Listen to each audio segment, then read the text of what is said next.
welcome back, y'all, to another episode of the Third String Chronicles podcast.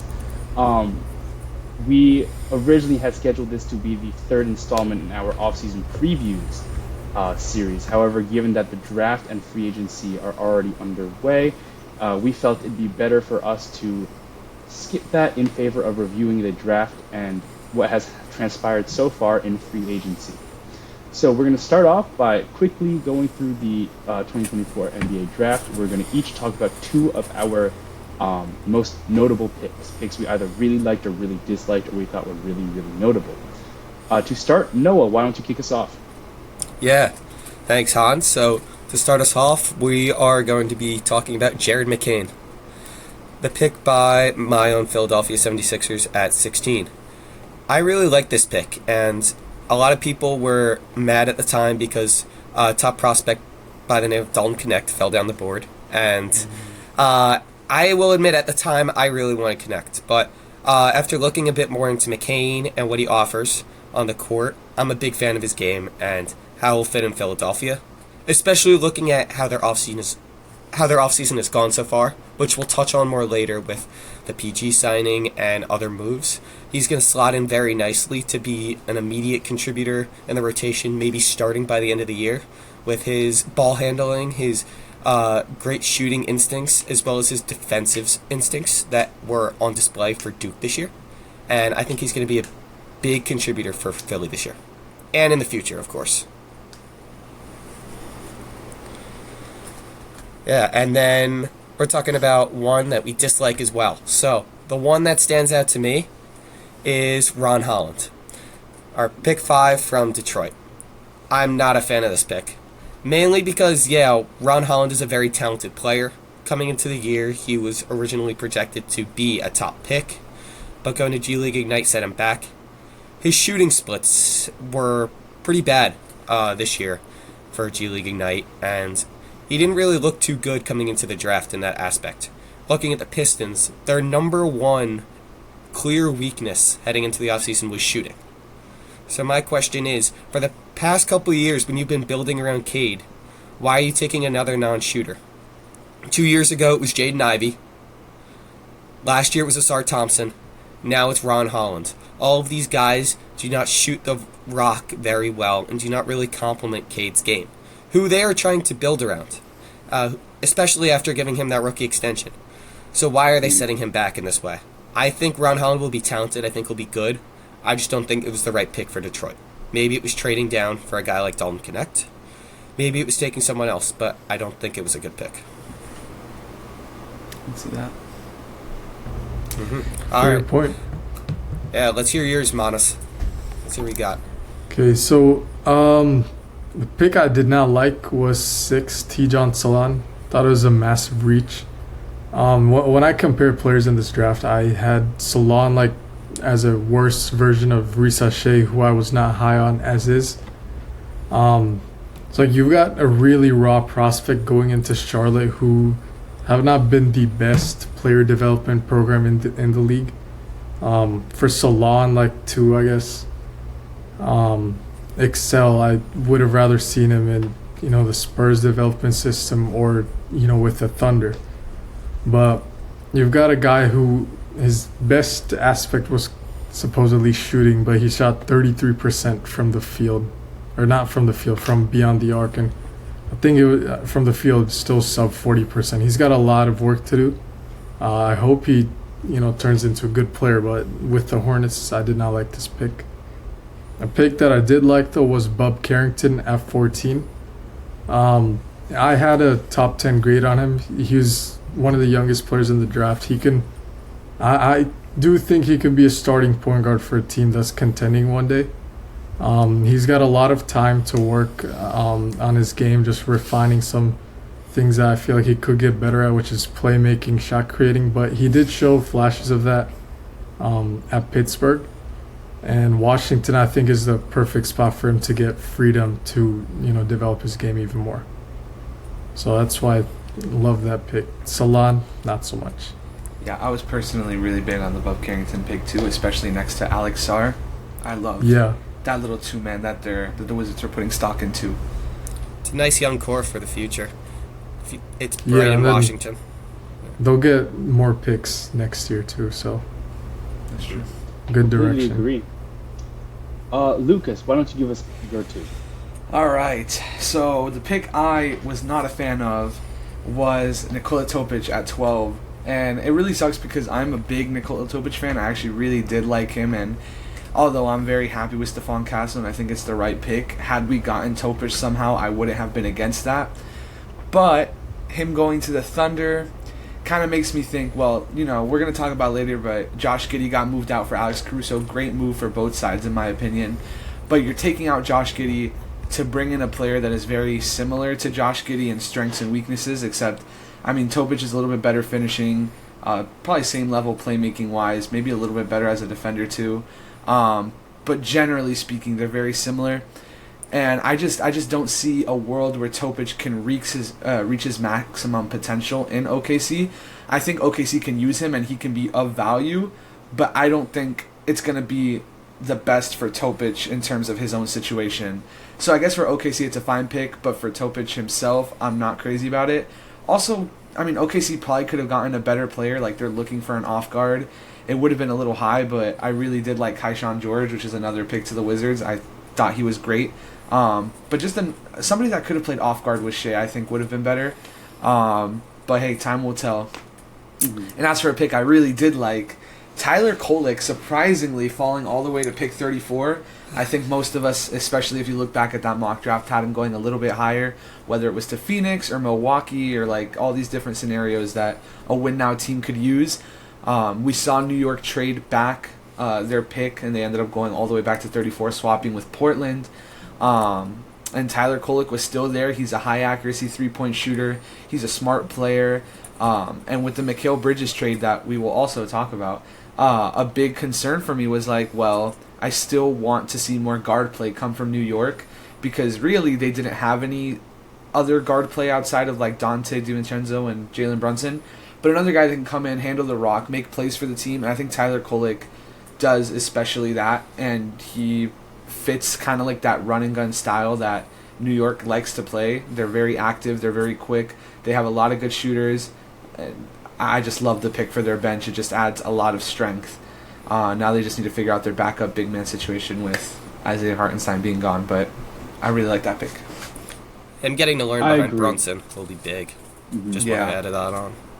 Yeah, I agree. I think Tyler Kolek is one of the smartest prospects in this year's draft. You know, played all 4 years in college and has a lot of experience under his belt coming into the league. I think it's a great pick for New York in the situation that they're in. I'll wrap up our draft review quickly with my two notable picks. First off, a pick I really like.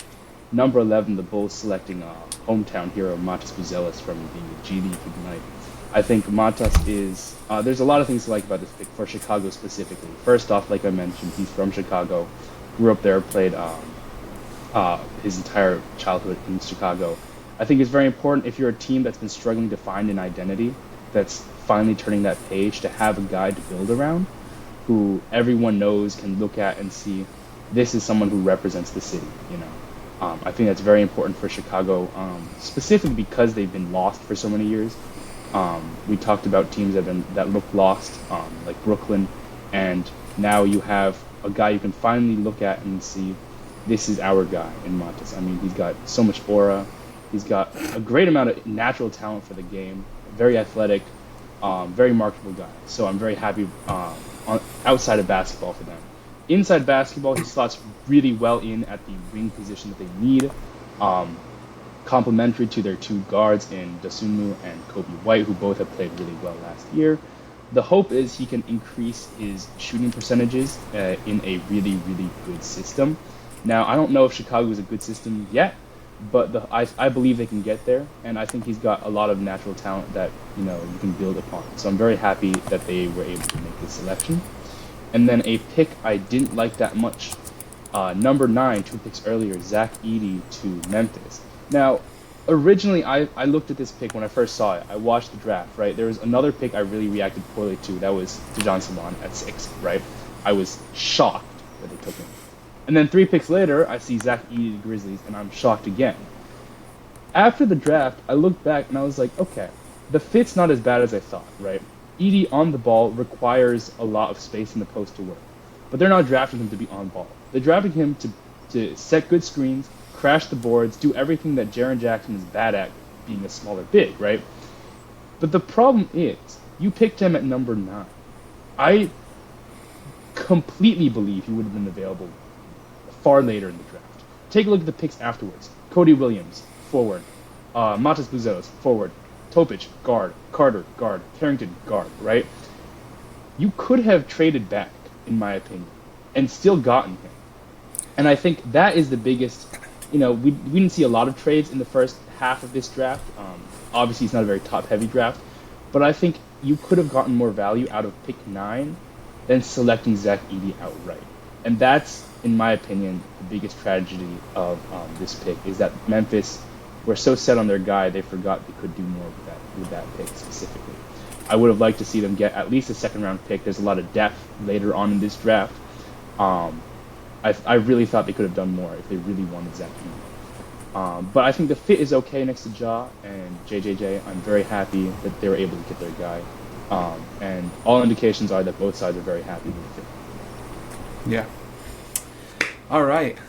Wish we could go deeper into the draft, but because there's also free agency going on, we want to cover not every single trade that has happened since we last recorded, because there have been a lot of second-round move picks and all these things, but we're going to go over the biggest, most impactful trades that have come out in the last week or so, starting with the domino that fell first. We have Alex Caruso getting traded to the Oklahoma City Thunder for none other than Josh Giddey. I personally, like I mentioned earlier, I think both teams won this deal. I think both teams got what they wanted, honestly. Yeah, I mean, I'm just looking at Chicago first because OKC, more easy to understand. I heard they were getting a ton of offers for draft picks this year. I understand why they pivoted away, because Josh Giddey's a proven player in the NBA. Yeah, maybe these draft picks could have developed to be better than he is right now, but they know what they're getting in a playmaker who will easily set up Kobe White to take the next step. And we saw a lot of that potential this year, but looking at it, Caruso was also an upcoming free agent. They got what they wanted, that playmaker next to Kobe White, and I think it really shows that they're trying to rebuild, especially with some of the other rumors this offseason. They're trying to get younger, which is a surprise to see with this Bulls front office, considering the stuff they've done over the past few years. So it's good to see they've finally come to their senses. I agree. Mm-hmm. I want to just add on really quickly. I think the fit in Chicago, once again, like the fit with the Buzelos, relies very heavily on whether or not you can get spacing out of the guys you already have. We saw they went out and signed Jalen Smith to add a little bit to that. I love that signing. Yeah, a little bit to that 5-out offense you want to run with these dynamic players, right? But with Josh Giddey again, underwhelming shooter, underwhelming scorer with the basketball in his hands, but a very dynamic playmaker and play starter. Something that do need with two score-first guards in Dosunmu and Kobe White. I think both of those guys, homegrown out of Chicago, the Bulls program, but they project more as long-term shooting guards, in my opinion. So I'd be very happy to see if they could theoretically, and this is a deep reach in my opinion, turn Josh Giddey into a long-term starting point guard. I think, he lacks a lot of the offensive skills that you want from a guy in a modern NBA setting running the ball, but he's got such a natural playmaking vision and great size at that position. So, again, if they can get the spacing around him, give him the space he needs to actually move with the ball, find his guys for good looks, I think this would be a good trade for them. Otherwise, right now I have the Thunder winning this outright, but remains to be seen. Yeah, I really like. I already said I really like the deal. I do think Josh Giddey has kind of become a little bit underrated. Because like the whole fiasco that happened this year. But aside from that, we would see games where Shea would miss time and Josh Giddey would come in and he would be the lead ball handler, and those were by far Josh Giddey's best games. Like, he had a couple games where he was over 20 points, over 6 assists, like 6 rebounds. Like, he was doing what he needed to do when he had the ball in his hands. And I do think in Chicago he's going to have that opportunity to really maximize what he can do. And for the Thunder, I really like the addition of Alex Caruso, But it does worry me because, I mean, Alex Cruz is going to get paid, right? The last contract he signed was not crazy in value, but he's coming off an all-defense year. He's probably going to keep that up next year. He shot his career-high splits from 3 last year. He's going to keep that up this year, hopefully. And he's expiring, so OKC has to do what they can to retain a guy like Alex Caruso. He's very high value as a role player. But OKC also has to think about extending Jalen Williams and Chet Holmgren, and they just spent a ton of money on Isaiah Hartenstein, which, quite frankly, I think was way too much money for Isaiah Hartenstein. We'll get into that. So actually, I think I have Chicago winning personally. I think the pay stuff is going to get really complicated for OKC really soon, and it's going to make it hard. Although they do get Wiggins and Joe on good deals. Yeah, before we move on, I would like to add one thing. Caruso is willing to re-sign on a, I think, 4-year, $80 million right. deal with the Thunder next. Yeah. Hey, bro. Lucas is right, man. That's a lot of money. And, Next summer. $20 million is exactly the price nowadays for a quality role player. I mean, you saw Casey. It's worth it to Claxton pay. got more than that amount and whatnot. But I think if you're OKC, the money's got to be on your mind as you start moving forwards. I mean, Lou Dort is making a good deal of money. Yeah. Both J-Dub and Chet are going to get near max, if not max, extensions off the rookie Yeah, I think contract. eventually you'll only be able to keep rookie one. maxes you can keep on a team at once. I think the new CBA is Exactly. but I don't know if you'll be able to extend all those guys and keep Alex Caruso. That is No, a I good think point. actually, going back to your point, I think the CBA was that you can't trade for more than one rookie max. I think you can have many. It's just you can't trade for more than one. Okay. I All remember right. it was a problem 2 years ago when people were talking a hypothetical Evan Mobley extension, but that's not a problem we have to discuss right now. So, if everybody's good, to move on to the biggest deal of the offseason, easily, we see what Manas and I basically called on our first episode of, or actually no, on our first, I don't even remember when we said it, but we called it, during the playoff recap.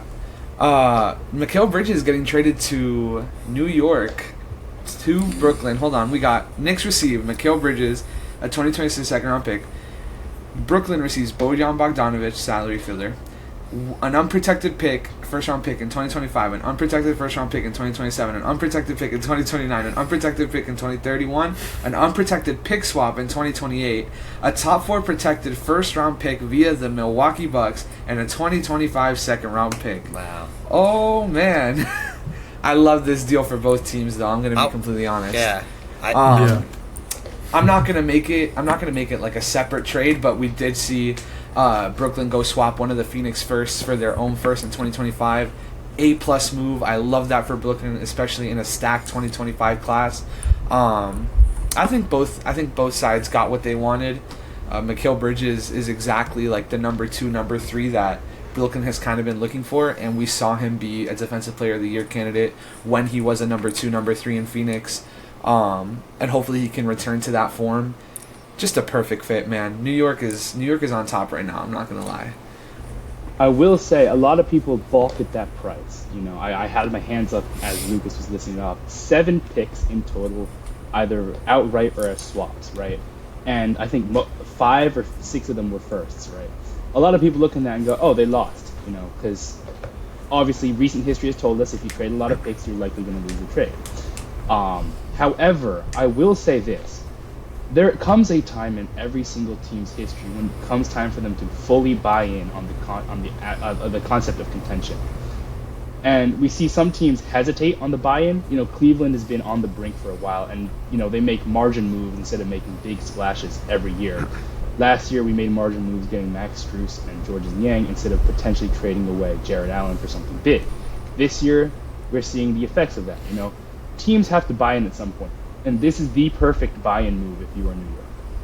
It gives you yet another long, lanky wing to throw at Boston, the expected contender in the East. It gives you another option to take pressure off of Jalen Brunson deep into a playoff series. They were able to keep OG Anunoby, which shocked me, honestly, but I think it's great that they were able to do that. And even though they kind of threw away their ability to make other moves in the future, getting rid of all their trade value, like all the picks. This is a move you have to make. Otherwise, you risk reaching this peak and then going back down to league average positioning. I think, ultimately they're going to look back and live with this result because at some point you have to push all your chips towards the center, and this is what they did. I will say, though, for Brooklyn, it's great, as you mentioned, Lucas, they got their own pick back from, I believe, Houston. And it's very, very good for them that they're able to be able to fully bottom out, especially because we saw their willingness sort of unable to do that in the past few years as they didn't have their own picks. So good for both sides. I want to see what else New York does, losing Hartenstein, before I can grade this a complete win for them. But it is a trade that you kind of have to make at this stage in the cycle. Yeah. Yeah, and I'll always say this one thing. Who cares about picks if you're going to have a roster that's contending? Yeah. And like Knicks have a lot of picks to give away. Matt Ishbia. Right, but exactly, they have a lot of picks to give away. And the other thing is you're reuniting like four guys that already have so much chemistry. They've won twice. The power of friendship is just making me like the Knicks. Exactly, and like as a Sixers fan, I hate it. In a locker room like that, there's gonna be no ego. There's gonna be no selfishness. Like they're gonna be like contending for a bit, and these guys are young too. It's not like you're trading for, or signing a 30-year-old, star, 34-year-old star. These guys are in their 20s still. Like they're gonna be able to contend for a good bit. And it's worth noting that the Knicks have at least 4 first-round picks between now and 2030. So they're not I also dry. want to mention, we obviously talked about the Knicks, so I want to look more at the Nets. When I first saw the trade, I thought that it was an amazing return, but it didn't matter that they had their own picks. The fact that they went out and got their own 2025 and 2026 picks, or at least control of them, is huge for them because it actually means they can rebuild. The rebuild wouldn't mean anything if they didn't have their own picks. So the fact that they got them really shows that they were actually willing to go back and rebuild the roster in that 2-year span. I talked a lot of crap about the Nets in the last episode. I'm sure all the rest of our hosts remember that. So I actually got to say that's an A+ move right there. Committing to the young players, maybe seeing if Cam Thomas can take another step up next year. Keeping Nick Claxton in-house, a little questionable, but still not a bad move at all. And just seeing what young talent they have, maybe Tariq Whitehead, Noah Clowney, even Day'Ron Sharp, just taking some of those young pieces. I'm highly surprised they didn't get a draft pick this year, but I'll see what they got next year. Hopefully, top 5 pick.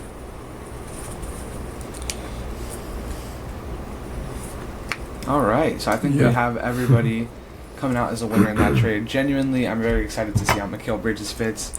And I'm really interested to see who takes a leap for Brooklyn because naturally somebody will play better. So I'm interested. All right, next up, a smaller deal, but we have the Wizards trading Denny Avdija to the Portland Trailblazers for Malcolm Brogdon, the 14th overall pick, which became Carlton Carrington, the 2029 first-round pick, and 2 second-round picks. I think we can keep this short. I think both teams win again. I love Denny Avdija as a prospect. He really came out last year with Washington and had his best year. Pretty solid accuracy from 3, not the highest volume, but he's a great defender, good playmaker. And I just like that Portland. I feel like they're trying to stay competitive, but also understand that they're not great. But they find somebody that can slot in as their long-term 3. I'm a big fan. Yeah. I'm also a big fan of the value Washington got from, Avdija, because they got another pick down the line in 2029, I'm pretty sure. And, that's going to... You don't know, if they're going to be good or not. I think it's fair from Portland's perspective, too. They get one of the pieces they've been missing. They've needed forwards for a long time.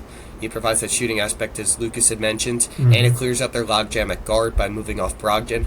Now they have 3 guards. Maybe each of them play 25-plus minutes. And now you don't have to worry about working a 4th guard in there. Yeah. So.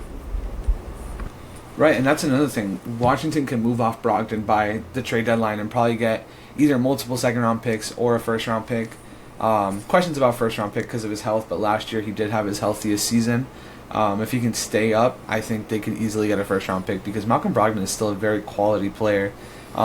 He just went under the radar after Boston let go of him. completely agree. I also want to add on here that from the money perspective, this also makes a lot of sense for Portland. Denny Avdija is on one of the best value contracts the league has seen in a while. I think he's making just upwards of 11 million. Is that a low? year, which for a guy who plays at the level he does, starting small forward is ridiculous. He can shoot, he can defend, he can pass. And for Washington, I think another underrated aspect of this trade is it allows them to play Bilal Coulibaly more. I think that's very important for them, just because he's so young. I mean, he was like the third or fourth youngest player in the league last year Sounds as a rookie, right. which is very very young player coming over from France. And then you pair him up with Alex Sarr, also French, and then you put Bob Carrington there. 3 very young prospects who will be on that team for a long, long time. And I think that makes a lot of sense. Denny Avdija is not old at all, but once you get to the question of having to extend him and fit him into a roster that already has a lot of wings, Corey Kisper's still there, Kyle Kuzma's hopefully gone by the end of the year. But it just makes sense for them to move on from one of them. And I think this is the greatest value they could have gone out of any of their forwards. So very happy for the trade on both sides. Yeah, I like that. All right. Next up, we have... Ooh, here we go. The Hawks basically admitting... Oh, yeah. Oh, actually, hold on. Never mind. I'm skipping one. We have Rob Dillingham going to the Minnesota Timberwolves. To the San... Nah. Okay, whatever. Okay, so the Spurs trade pick 8 for a 2030 first-round pick swap and a 2031 unprotected first-round pick for Minnesota. Han and Noah have opinions, and I had opinions at first, but my opinions have changed. So whoever wants to go like first. this pick for both sides. I like this trade for both sides. I don't know what you're talking about. I have opinions, bro. Me too. Like, don't jump out and hate me, dog. Hey, man, in the group chat, I don't know. In the group chat, I looked at this. I didn't fully comprehend the value of a 2031 first-round pick from Minnesota. And can I just say right now, that will be one of the most impressive assets in the league. I gotta say, we'll see. Once Minnesota is forced to bottom out, that's a great trade piece. Look, they have Edwards, they have Dillingham, maybe they'll have some other pieces still on the roster by 2031. I think it's too early to tell. What I will say is Spurs didn't lose necessarily. I mean, they weren't going to use the pick 8, it sounds like, so it's not a bad return, more trade assets at least, if they don't keep the picks. And I think Minnesota gets a good point guard to learn from Conley. I think Dillingham's a unique prospect, as we talked about, with his frame, his abilities. And we'll see how he pans out in the league. Yeah, so apparently, as the story goes, from what I've heard from reporters, the Spurs actually did have in mind somebody to pick at 8.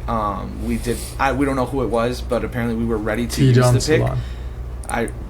But from what I've heard, the Minnesota Timberwolves made a call fairly close to our pick, and they gave us basically exactly what we wanted, which was a swap and a first round pick down the line, which I think it can go either way on if Minnesota's good or not. I mean, Karl Anthony Towns will be very old at that point. Rudy Gobert might even be retired at that point, although I hope not. I like Rudy a lot. He gets hated on. Mike Conley will obviously be gone. Who knows what Jaden McDaniels and all these guys will be doing at that point. So yeah, I think there's a little bit of risk reward, but just being able to have potentially two first round picks is good value for a guy at 8 that we just couldn't get or weren't sold on or whatever. Push it down the line.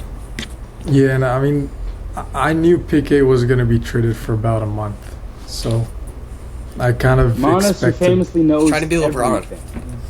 Yeah. You're not LeBron. No, I will give you a proof. Okay, let's get you a book. Start reading gone. the third page of that book, okay? Read the third page, put it up to the screen. Let's say you're LeBron James, all right? I think the important part of this trade is it gives San Antonio leverage down the line. Let's say 4 years out, Project Wemby hasn't gone on as perfectly as you might expect. Maybe some of your draft picks don't pan out. Maybe the fit's not great. Maybe someone forces their way out of the team, right? You still have options with this pick from Minnesota. And that's why I caution them against moving this pick now, again, flipping it for somebody like Lowry or whoever might else be available this cycle. Because if you have a problem 2 years from now, you still have this insurance, which is that Minnesota might be really, really bad in 2031. right? Right. And so I think, or even if things go right, let's say things go amazing, they win the championship in 2028 or something like that, right? Even then, you have this pick in 2031. Somebody wants too much money, you can't pay them, let them walk. Trade the pick for somebody else to replace them, It gives you options down the line, and that's a problem that a lot of NBA teams trying to force their way into contention don't have. Phoenix, we saw this year, tried to force their way into contending, got demolished, and now have no picks, right? They have no future, and they're a second apron team as well. The Clippers bought in, like I said, that's a good move, a buy-in move with the Paul George trade. Unfortunately, they didn't have enough on the back end and not enough young prospects of their own to develop. They kept trying to cycle out old vets, bringing in John Wall, Russell Westbrook, James Harden. Never worked. Now they have no options either. This gives San Antonio options for 3 years down the line when they are contending, that even if things don't work out, they have insurance. And I really, really like insurance. It's a great thing to have. And I think it makes San Antonio, it shows you how good of a franchise San Antonio is and how much of a long-term vision they have at all times. Put your hands down, Lucas. You're embarrassing yourself. Another thing I'd like to point out, if you're a second apron team for more than, or for 3 or more years, then you can't trade your pick, and they your all get pick frozen is at stayed number at 30. I read number about 30 that for the Clippers. Yeah. So ridiculous. Let's It's just terrible. say that the Spurs are a second apron team, and our pick is frozen at 30. We'd still have more picks to trade, at that stage. And I think like maybe the Thunder have this right now, and Yeah. I don't know if they have picks like to the 2030s. Utah But- does as well. Utah has a bunch of 29. Yeah, Utah does. can get even more if you Those ask are me the- if they just give us Laurie. Look, I posted the mock trade. I think it's fair value. I think think it's it's a fair market deal. value. A lot of Spurs fans were coming at me saying, "Oh, that's too much for marketing." It's not too much. I think we Alright. should move on. Yeah, Yeah. Moving on to our second to last real trade of the offseason, we have DeJounte Murray going to the New Orleans Oh, yeah. Pelicans. I love The that the Pelicans Hawks shirt are on. basically admitting defeat on that trade. No offense, Hawks fans. Anyways, so DeJounte going to New Orleans for 2 first-round picks, being a 2025 selection via the Lakers. That's a solid pick. And a 2027 first-round pick, the least favorable from the Milwaukee Bucks or the New Orleans Pelicans. And Larry Nance Jr., Dyson Daniels, and E.J. Liddell. I mean, I love this yeah, move the for picks New Orleans. were very bottom tier. Look, swap worse. Or like least favorable. That right there. I don't even care if one team's bad. One of those teams is probably going to be good. I mean, realistically, you're not getting a pick above pick 10 for that. That's 2 of them. Looking at what they traded for him to San Antonio, they gave up a lot. Definitely was more than 2 picks. I'll say that. And look, Dyson Daniels is a nice piece. I like Dyson Daniels. I think he might be a good fit next to Trae Young in Atlanta. But look, failed experiment. Failed. And New Orleans also has some big decisions to make. You guys want to talk about that? Yeah. Can I I think- just say, Go ahead. I don't like this trade for either side. I think this is a rare lose-lose trade, and I'll tell you why. Interesting. For the Hawks, it would be a win-win trade if they had drafted anybody other than Zach, right? Reece Shea is not a win-now piece. He is at minimum 2 years away from being a starter quality forward, just because he has so much to build on offense, right? So that's cool, right? That's cool. Sometimes first-round picks are prospect picks, right? That's cool. But then you go out and you trade DeJounte, right? Again, cool. You bring back not a great amount of value, less than you traded for him, but like maybe that's just the market this year. Again, that's cool. Now you have Larry Nance Jr. on the roster. Now you have 3 rotation big men in Clint Capella, Onyeka Okongwu, I can never pronounce his name right, and Larry Nance Jr. What do you have to do? One of those guys has to go. Do you flip one of them? Do you flip both of them? What do you do? They have no direction. This trade doesn't help them out, right? Paired with the Reece Shea pick in the draft that they, literally like 3 days beforehand, shows me the Hawks don't know what they want to do yet.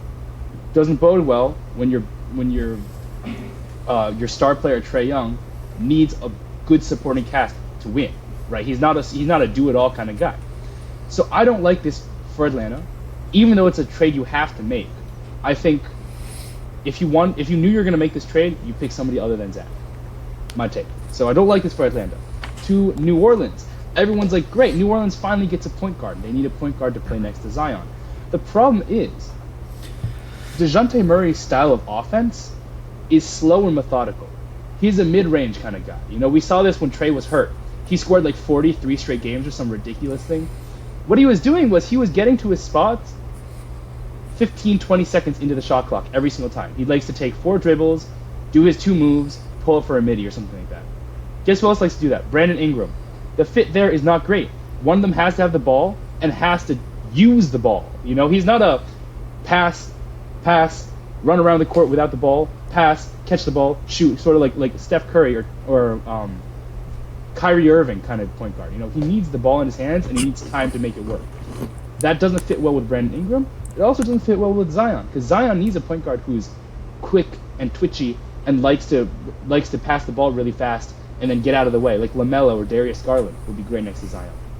DeJounte Murray isn't. I don't like the DeJounte offensive can do that though. That's the thing. Like, if you tell DeJounte this is what we want you to do, then he will do that. The Hawks clearly did not tell him to do that because that Trae Young being the point guard and dishing out. DeJounte is a pretty good playmaker, and I think on the Pelicans he'll be just fine. It's much better. I just don't like the fit. I think you have to get rid of Brandon Ingram now. Right, but I think the Hawks are. I think the Pelicans are still under the intentions of moving Brandon Ingram. I think it's just a question of waiting for that trade. Who's going to trade for him at this point? I saw Philly's a contender, but I don't know. That's the problem. I don't think there's any team that's going to give New Orleans what they want. They don't have the money. Harrison Barnes and like Ingram making 40 a year. No, eventually. I think it's like 35. I feel like Sacramento doesn't have a package that would make the Pelicans move Brandon Ingram. Cleveland if you're could put together a package, but at the trade deadline, you could give up Barnes and like 1 or 2 picks, and that's if you think that they're gonna. Ingram's gonna sign back with. Honestly, the trade deadline's too long. Give him Keldon Johnson. Let's just go get Brandon Ingram. Alright, I'm fine with doing that. I would take him. Anyways, all right. So an interesting deal. I do think Zion and DeJounte will be a fun duo to watch, even though I don't really like DeJounte. I wonder why. I think they'll be fun. I think the lobs will be energetic. You basically gave DeJounte a better version of Drew Eubanks, and they had some nice lobs. That's in San crazy. That's crazy. There's no way you just said Zion's a better. Let's get past that. And also, sorry. Before we keep going, I would rather have CJ come off my bench and start Trey Murphy personally, but I don't think they're gonna do that. Yeah, I would have agree. CJ as my 6th man, but I don't know if they're gonna do that or not. I was gonna say that as well. I don't like the fit between CJ and DeJounte. I think CJ's at an age where he can. can come off the bench and he'll be more than fine with it. I think it's Ideally, just will you New want Orleans CJ to do play it. the Terry Rozier in Miami role, where you play him off the bench, but like Terry Rozier in Miami, Like they're starting probably going to force him minutes. into a starting role, unfortunately. Yeah, I mean, I would start Herb Jones because of his defense. that works too. I think Trey's Then just have the better Murphy spacer. still play like. Well, yeah, but you'll need shooting off the bench anyways, and I feel like if you have McCollum and Murphy off your bench, that's automatically one of But the they best have Jordan benches in the Hawkins league. He'll get more minutes this year, as long Right. as one of those backcourt pieces is moved, in my opinion. Or restrict. I mean, I'm not a fan of CJ, so I would move I agree. him anyways. We can In move our on now. Final Free big time agency? trade of the offseason so far, obviously, barring the Oh, wait, Lauri Klay Markkinen Thompson. trade. Please. Barring the Lauri Markkinen trade, we have the Dallas Mavericks trading for Klay Thompson. Dallas getting Klay Thompson, obviously. The Warriors get a 2025 second round pick. The least favorable of the Nuggets and the 76ers, by the way. And a 2031 second round pick from the Mavs. And the Hornets, for getting in here, get Josh Green. I think this is an A+ for Dallas and the Hornets, and I think this is an F for Golden State. Absolutely terrible fumble. We all know why he. We all I know don't know why how he you left, do it. though, right? Like, yeah, Golden State didn't Yeah. give him a starting role. He just wanted to ring chase right now. It's that, but he was apparently he was just miserable apparently. Well, that's in true. His last year. But the last straw, And yeah. I don't know if you saw the report I sent Han this morning, but apparently Klay Thompson's camp, before anything happened, they went to Golden State and they were like, "Hey, we'll stay 20 on mil. 2 years, 40 mil, so 20 mil each year." That was projected value, and the Golden State Warriors were just like, "We can't commit to that just yet." And that, The like, loyalty. I thought Klay was the one leaving for more money, but Golden State I said agree. no, and Klay went and signed for less in a way better situation. Klay Thompson in Dallas is beautiful, I think. You always want an elite 3-point spacer with Luka, and you got probably one of the best 3-point spacers of all time, even if he came off an inconsistent year. And you have PJ Washington still at your 4, Derek Lively at your 5. You basically just upgraded from Derrick Jones Jr. to Klay Thompson, and you can make the argument that Derrick Jones Jr. is a better defender. He is, but you're not going to get the spacing of Klay Thompson anywhere else. He had an inconsistent year, and he still shot 39% from 3. And especially next to Luka and Kyrie, where he doesn't have to be the second leading scorer, he's going to benefit so much, and I can't wait to watch him, honestly. I think it's going to be phenomenal. My one Dude, red flag. and guess what though? The Warriors got Buddy Hield, who I think is easily a top 10 3-point shooter of all time. So they It's were actually I was able going official, to yeah, touch on apparently. that, too. Yeah. right, but they probably will. Well, it's end a up sign-in getting him. trade, so what I heard is but- like the Sixers are going to jump in. I heard Kyle Anderson's also going to be involved. And like the Warriors are filling out. Right, Yeah. I think they're going to Yeah. do a 3-team. What I did hear though is I'm almost calling my shot for the next trade is the Sixers could very well get a piece. I saw this in the group chat earlier actually. Like they could get a piece like Guy Santos. Obviously flip him right away because we do not want Guy Santos. Just get salary or even second round picks that we could help flip for a nice power forward, right? Maybe Dorian Finney-Smith, Grant Williams. Those are 2 targets I really want for the Sixers. Like, it's very possible. Grant We Williams. need anyone at power forward. Right now we have He's a 6'4" Grant, power I'm forward. better with them than both. playing Oubre Williams at is power not a forward good instead of power shooting guard. forward. So. I would rather Sorry. play Oubre at power forward than have Grant Williams on my team. That's just you. Look, I know Golden State has made the best of this situation. I can't get over the fact of how terrible they've been managed over the last couple years. I'm Yeah. also just a Golden State Warriors hater. A bystander of the trade, Charlotte Hornets. I love that they got Josh Green for nothing. I think that's great. I think that's a great guy that you can develop, a great guy that you can put next to LaMelo, be hopefully a more consistent spacer. He does play with energy. Against the Celtics, like, I think it was like game 4, like he was like the only one that was playing with energy that game. So I think Josh Green can be good. I think it's a low risk, probably like a very likely reward. I like that. But yeah, the Warriors, I hope they trade for Lauri Markkanen, because then they'll have no assets, and then they'll be really bad in 5 years, and it'll be funny. I will say something here, though. I think if you're Dallas, right, giving up Josh Green's fine, right? It's totally okay because they weren't using him pretty well, anyways, right? He was coming off the bench still. You know, he'd been there for many years. Everyone was like, "Oh, this is a piece. Eventually, he's going to join the starting lineup. Eventually, he's going to join the starting lineup." And then years have passed. He still hasn't joined the starting lineup, right? So giving him up, that's cool. My one concern with Klay Thompson is now you're basically forced to, right? Because in the money committee, you're forced to start Luka, Kyrie, Klay Thompson in that order, 1, 2, 3. I It's think. fine. I don't think so. That's not fine in my opinion. I don't see a problem. Like, That's I get the problem is the defensive defense, man. concern, but... Klay Thompson doesn't hold up anymore. Right, but hold on, because, like, look, I get the defensive concern, right? But look off your bench. You have Dante Exum, a good defender. They brought in Najee Marshall, a good defender. Quentin Grimes, he's not an elite defender, but he's a better defender than Tim Hardaway Jr. was. And they still have Daniel Gafford off their bench. Like, they have pieces that they can, you know, rotate in with the lineup to make it more defensive-oriented. And I don't think, like, I think Klay's going to start at the 3, but I don't think most of his minutes are going to be at the 3. Because once you stagger Luka and Kyrie minutes, you just move Klay up to the 2, or you put Dante Exum at the 2, or, like, you can work it in a way that the lineup isn't a defensive negative all the time. And you always have, like they did last year, you always have a guy that can protect the rim on the floor at all times. So I get it. There was a little bit of a hit in defense, but I think the bump in offensive production outweighs the defense, in my opinion. Quick little hot take. Oh. I for will sure. say, And I think it's important for them to really, really work through their defensive rotations. just because I like once it comes playoff time again, and once you're playing guys again like Devin Booker, Anthony Edwards, you want to make sure your defensive lineups are airtight. Otherwise, somebody's gonna get targeted. Whether that's Luka, whether that's Klay Thompson, whether that's Kyrie, someone's gonna get targeted there. And yes, you're right. They brought in a bunch of good chips. Najee Marshall, great defender, right? Still have P.J. Washington, who's pretty big. Still have the two big men.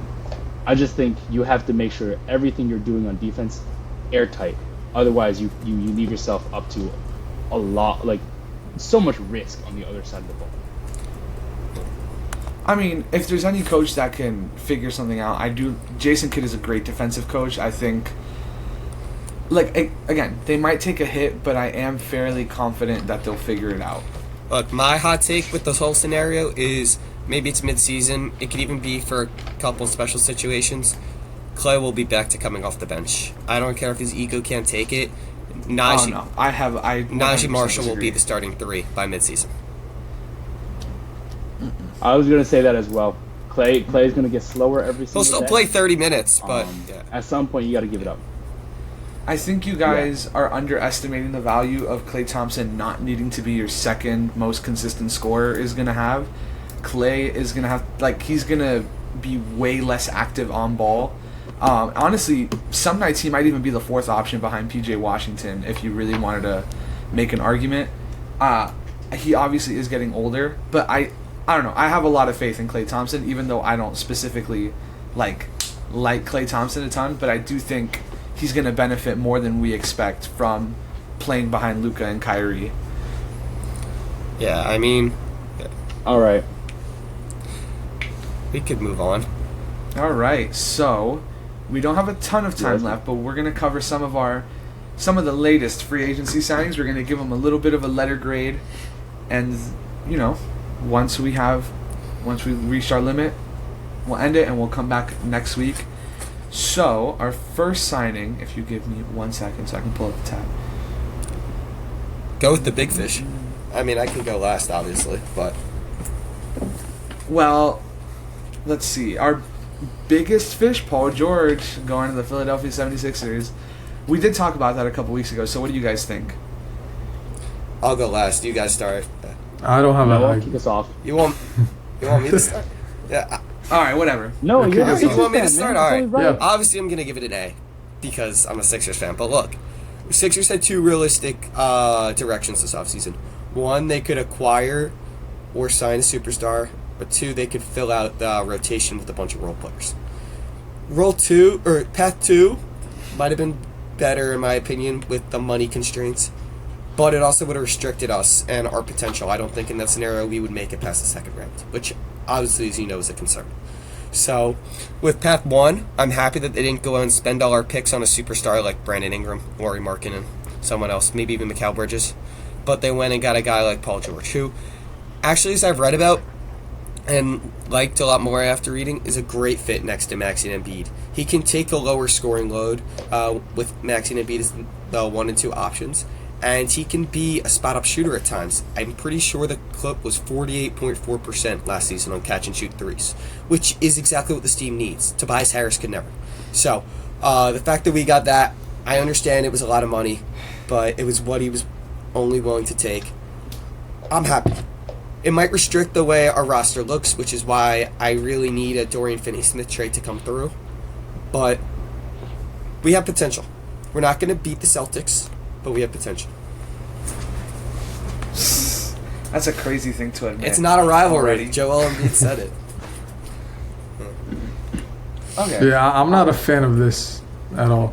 I would have rather you throw money at KCP and then fill out your other role player spots with, the amount of money you have left.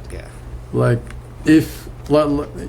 I heard you say that you would probably be capped off as a second round team with the role play, if you went the other route. But I feel like if you just go for stars straight up, that's a floor raiser. If you go for elite role players instead, that's a ceiling raiser because you already have your 2 stars. And you said you like the addition because he's a great spot up shooter. So does that mean you're paying 50 plus million for Paul George to be eighth One spot? thing I didn't mention. Because he could obviously do more Yeah, stuff, like- but he's not going to get the ball That's as true. much. I was also going to mention, as we know, Embiid's going to miss his games. So when Embiid's out, Paul George will definitely take a step up. And I still think he'll be a very good contributor. Hopefully he steps his game up in the playoffs. You have a point there. It's just, my only concern is I like KCP. I think he'd be good in Philly. But what other role players, like high-level role players, were available for them to fill out the roster with? I mean, yeah, there's DeRozan, Miles Bridges, but were they great fits? Were they wanted in Philly? That's my question.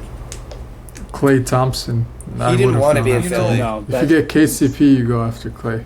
I think on a normal day, I would agree with Manas here, but the thing that gets me to say this, I actually like the signing, is, I mean, we saw KCP go very quickly to the Magic, which we'll talk about that later, but I love that signing for us. I'm a Magic are my second team, whatever, leave me alone. Double agent. I think it was a great he's got signing. the Cole Anthony jersey but- right behind him. I do. It's right there. Anyways, but yeah, considering the fact that there weren't really any big fish left in the market, I think it makes sense, especially with the Clippers really denying to play any sort of trade with the Warriors.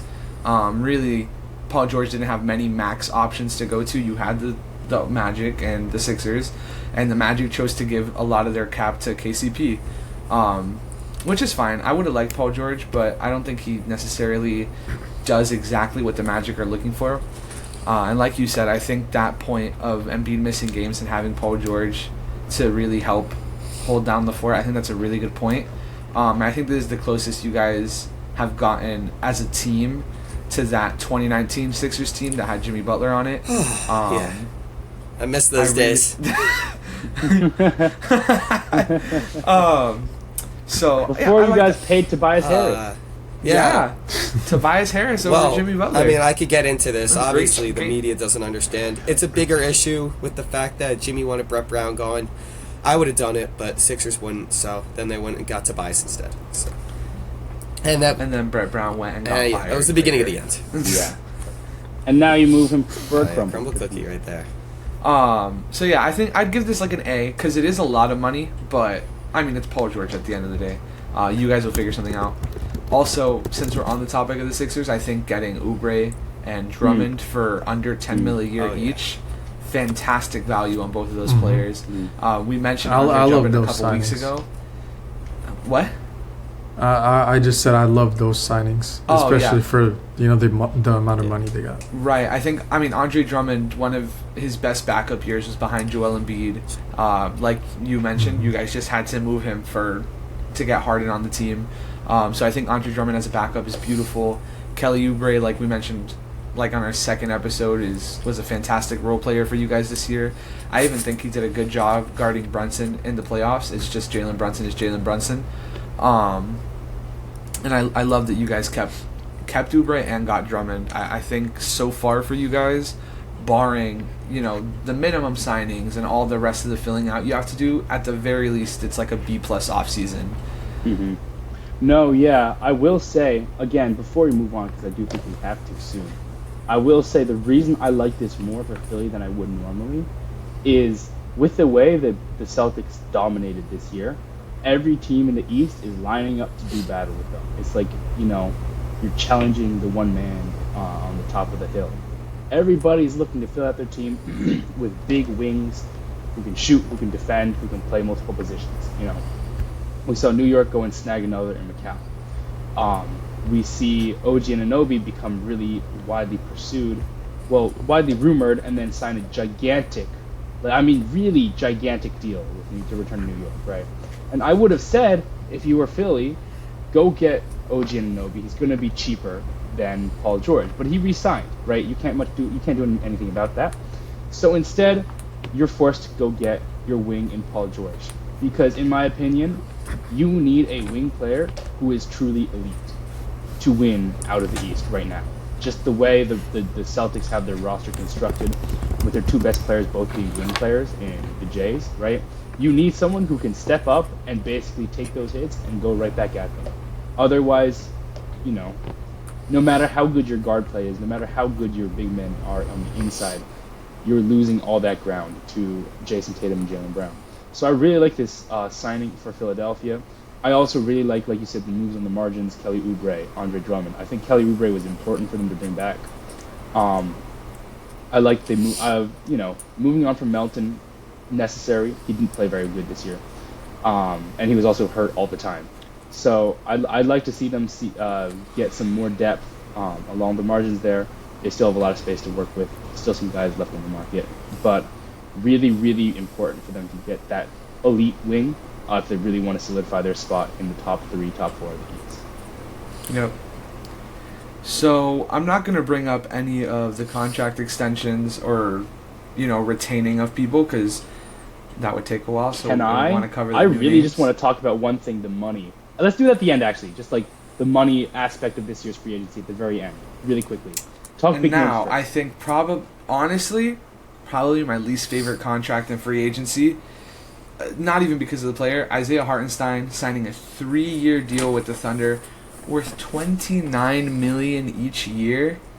I personally hate this contract for OKC. I mean, for Isaiah Hartenstein, go get your bag. Awesome for you, but Anyway, I I'd think like to it's point one so thing out much. though. The Go third ahead. year is non-guaranteed. So essentially it's 2 years, and then if he lives up to it, they pay him for the third year. I think he will live up to it. That's the thing, though. I want Yeah, to but say by then, can't the Thunder just be like, okay, we've seen what you could do. We feel like someone They could else just can extend it. replicate That's true. this. they could Well, extend him. they can extend him for a little less money, but they Yeah. have the picks. Like if he leaves, and they're like, okay, we're in a cap space situation. It's fine if we let you go. Also, We could just trade for worth a guy. mentioning, in addition Yeah. to that little wrinkle which you brought up, deal's also front loaded, so he's making like 30 or 31 this year, and Yeah. like that next year. The last year's non-guaranteed, but it's also less money. Like, I don't think he deserved that much money. I'm with you. I think 10 million less is where we're at. But yeah, Right, I think along that 2023, 24 line is a bit more reasonable. I mean, I understand if this is really what the OKC had to do to like pry him away from New York, because New York was trying to give him the most they could, which I think it was like 3 or 4 years, 80 something. So it was like I a think it was little bit 4 less. for 72. So so actually significantly less. So I wouldn't be surprised if OKC was just like, we really want you and we're willing to give you what you want. I mean, the lineups will be good for sure, and Isaiah Hartenstein is a very good player, but yeah, it's just a lot of money. Again, because I'm a money and numbers guy, I really just want to address this. You guys are wrong, man. That's just what it costs nowadays. Look at the Claxton extension. 4 years, 25 Well, 100 Claxton million, is better 25 than flat Hardenstein. per year. Claxton's better. No, than he's not. Hartenstein. Yes, he is. No, he's my not. god. He's also No, younger, he's- to be fair. Yeah. He's younger. He's also not that younger, much he's younger. better. Hartenstein had one really good Hartenstein year. is no. Claxton is not better than Hartenstein, and I will The die on only that hill. thing, genuinely, I think the only thing, Claxton isn't as good as a hub. Isaiah Hartenstein is a very good offensive hub, and Isaiah Hartenstein, I think, has better touch around the rim. But that's really it. I think Claxton's a better lob threat. He's a better No. defender. Hartenstein was so good this year on defense. You don't right, see it but a lot. Claxton is more Yeah, mobile. but Claxton That's my was point. like borderline all defensive type guy. So Was was he? Hartenstein. Pull up No, these he's not. Robinson stats. still played a Hartenstein- decent amount of Hartenstein games. was so good. No. His defense wasn't up there, Hardenstein. His rebounding was very notable. I'll give him that, which is OKC's biggest weakness. So good that they got that. No. I want to. Hold on. Yeah, But don't here's the have it. thing: does OKC start They him? kind of have to. Because I personally I think- would Can I bring. finish? Pause. Damn. No, Look, Hartenstein was arguably, in my opinion, and I think my opinion's right. He was a top wrong. 10 big man this year. What? That's Yeah. that's Okay, hold on. Let's go through this. Joel Embiid, Nikola Jokic, Injured. Bam Adebayo, Wemby. Victor Joel Embiid, Gobert. he's injured. Huh? He was. Embiid, Okay, even let's with remove- Embiid's half year, he's better than Isaiah Hartenstein, bro. yeah, Joel Embiid, Exactly. Nikola Jokic, Bam Adebayo, Rudy Gobert, Victor Wembanyama, Miles Rudy Gobert, Turner get him had a- off that list. Victor Wembanyama, get that's him off crazy. What? That's crazy. that list. You guys don't understand how high I I'm can on- tell. on- Bro, Victor The value Wembanyama he came gives- second Brother in is Defensive high. Player of the Year, and you're saying get him off that list? Victor Wembanyama's a rookie, man. I'm not putting him Who on that list cares? at the top. No, okay. No, I'm not putting him on Okay, that list. Miles Turner was fantastic this year for Indiana. Correct. There's Yeah, no I way you're agree. saying Yes, Miles we Turner's are. better than Isaiah. Yes, yes, Does we Jaren are. count? He basically puts Uh, center. Jaren didn't play center, but Jaren, nah, Jackson he, Jr.? I still call The him guy a who power can't catch the forward. board to save his life? The No, former say defensive player of the Jaren. year, Jaren Jackson. Yeah. bro, friggin' who am I thinking of? Anthony Davis? I'm giving, in my opinion, Hartenstein Anthony all the Davis, attention. easy. Who are we missing? Easily AD. Sabonis. Sabonis, yeah. Sabonis. We're way past 10, I think, at this point. You're No, not we're at past 10. 9. We're at 9. Oh, we're at 9. Well, get Miles No. Turner off that. No. I mean, can we call Giannis There's the no center? way. or No, Miles Turner is not better than Isaiah Hartenstein. Yes, he Oh my is. No, he's Oh, Brooke not. Lopez was better easily. That, No, he's that's not. Top debatable. 3 default, I I mean, think. I'll take that. No, Brooke Lopez was not. Okay. You know what? Jared, They gave him $29 million a year, right? That's the number. Front loaded, $29 million average. That's the price for a starting center today. Jared Allen got $20 million a year. Oh, yeah. Kristaps. Wait. Hold on, let me correct you. Kristaps easily, The yeah. price for an above-average starting center, like a star starting center.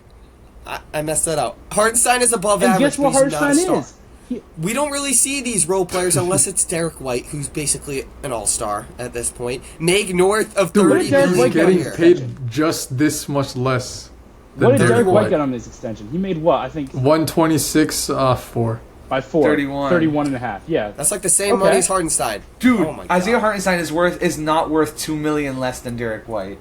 Yeah. I would give Yeah, him that money. and I wonder why. I would give him that money. Don't let this guy GM, please. Thank God the Cavs don't have you.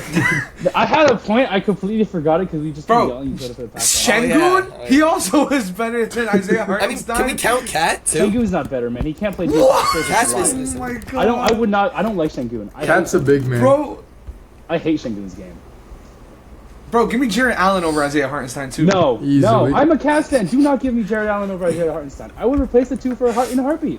Oh my I want him god. back. He played Or for the Chet Cavs. Holmgren. Oh dude. yeah. Oh, Chet Holmgren too. No, oh my god. No. Ooh, bro. F it, Okay. give me DeAndre Ayton. It No, I'm turns joking. out that we have slightly different opinions. Bro, why do you think Slightly, Isaiah bro, Hartenstein is like a Slightly top different 7 opinions center? of how good of a player Isaiah Hartenstein is. Bro, Bro, hold on, he let me averaged read you 8 points per Chet game. Holmgren's stats. Chet Holmgren was also on all Chet defensive team. Holmgren played all 82 games, 37% from Fantasy 3, guy. 17 points per game, 2 blocks per game, 2 assists, 8 rebounds. You're telling me Isaiah That's a Hartenstein's better fantasy than champion that? right there. Chet Holmgren. That is a fantasy champion. Okay, I'm not gonna keep arguing with you guys because we have 55 minutes on the clock already, and we still have to get through all of free agency. Yeah. But I think Hartenstein is worth every cent of that deal. No, I I am completely very happy wholeheartedly Not at all. disagree. Dude, you can argue that Nas Reed was better than Hartenstein this past season. He was 6th man of the year. Exactly. You know what? I'm done. I'm not arguing this. Bro, with you know what, bro? Give me Bismack Biyombo over Isaiah Hartenstein, please. Yeah, we're moving on. Or give me We're moving Zach Collins over my Isaiah God. Hartenstein. Yo, that's He so gets paid true. like $20 million a year. No, he's on. 16. Zach Collins is Ah, like that's not 16 or bad. 17. It's ridiculous. I For the hate next that 2 Yeah. years. I Temporary need him salary. to go to Utah. All right, we have to get through all of free agency. So we're gonna move on past Isaiah Hartenstein. All which is right, probably I'm the gonna most let my controversial bias of shine all. through. Let's talk about Chris Paul to the San Antonio It's a good Spurs. move for plus. Castle and A for plus. It's a Wemby. 1-year deal. Amazing move. I love Yeah. the Chris Paul sign. And it's so funny because I don't know if you guys knew this, but Chris Paul was like really freaking close to coming to the Spurs in like 2017. Like the whole reason he ended up not is because he didn't know if Pop was going to keep coaching, because at that point nobody knew if Pop was going to keep coaching. Yeah. But yeah, it was destiny for him to come here at some point. And Dude, yeah, he's can't- gonna retire Spurs. It's crazy. it would be so fire if he retires a Spur and then joins the coaching staff. That A1. I'll say this: I think Chris Paul is probably the smartest, if not like, well, maybe LeBron. But other than that, the smartest He's like a player top we have. 3 brain. The in IQ is basketball. off the Well, charts. I'd Yeah. put right now, yeah, above him maybe LeBron, and that's it.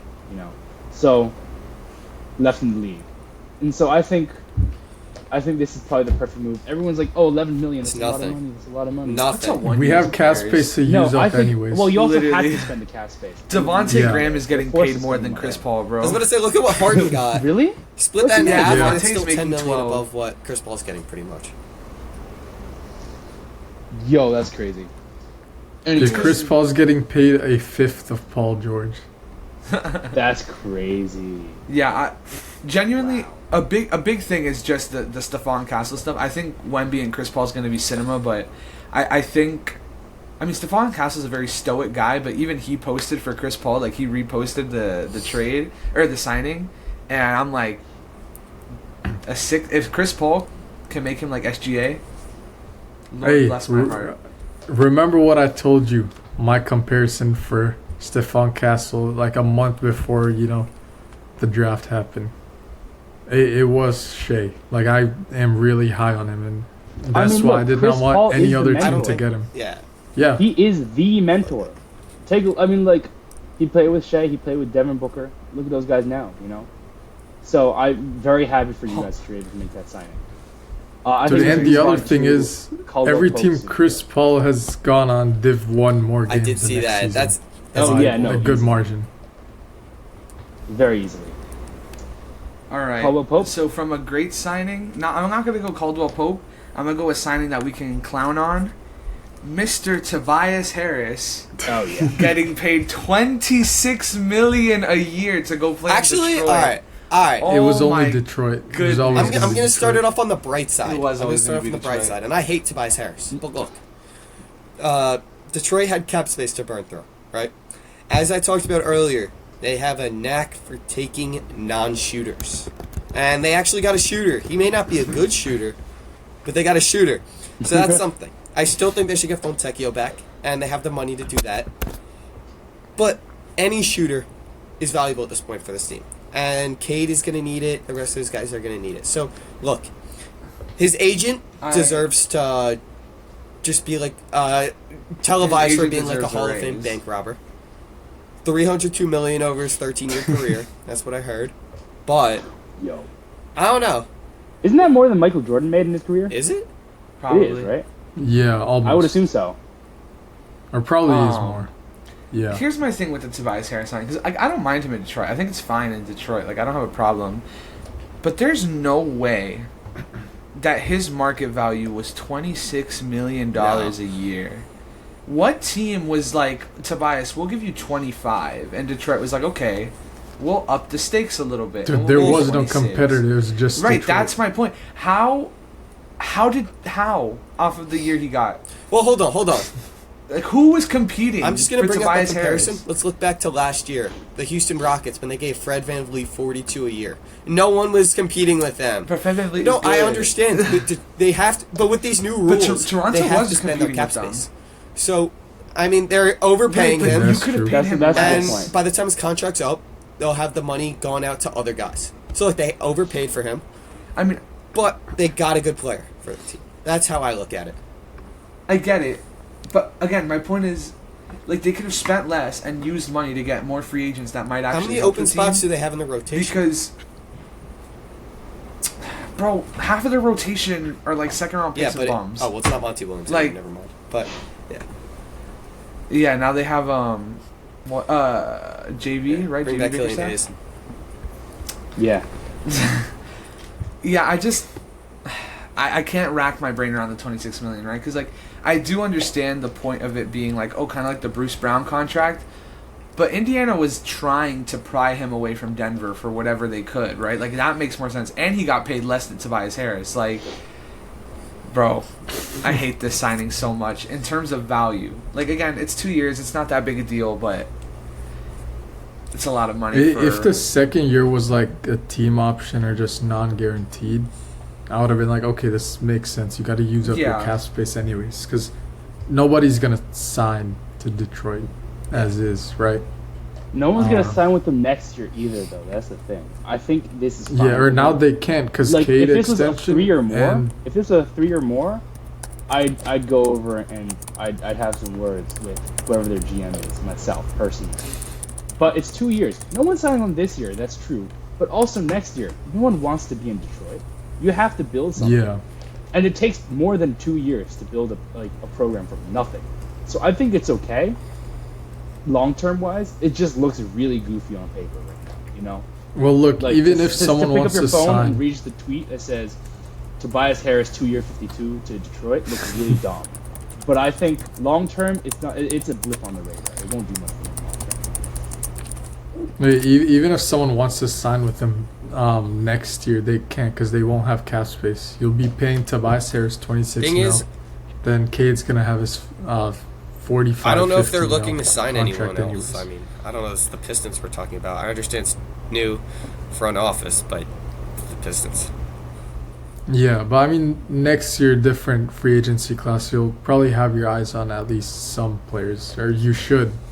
Now, at least as a front office, you got to be like, okay, these guys can be good additions to the team. You can't just be like, oh, no, we're fine. No one's gonna sign with us anyways. You can't have that, mentality going into free agency. All right, let's Yeah. wrap it up. Let's start wrapping it up really quickly. What else have we got, Lucas? I actually think that's all the time we have because Noah has Yeah, to sorry go. guys. We'll talk more next week. Noah, is this It true? is true. I'm confirming the rumors. That is. It's okay Damn. because next We can week, continue You this hear next her. week. You right? heard it Next here week, first. most Noah free has to agents go. should be signed, and next week, Yeah. Lauri Markkanen should be a Spur. Whoa. So I Yeah. don't know about that. Next It'll be week, a lot to talk I will about. have a lot to say about the money side of this year's free agency. We will not talk about Isaiah Hartenstein anymore because that is a contentious topic. Terrible sign. Terrible Instead, money. I have a lot to say about the small money deals made this year's free agency with Oklahoma, Washington, and some other teams that went around the margins. We will talk on that next week. Thank you guys for watching. Peace out.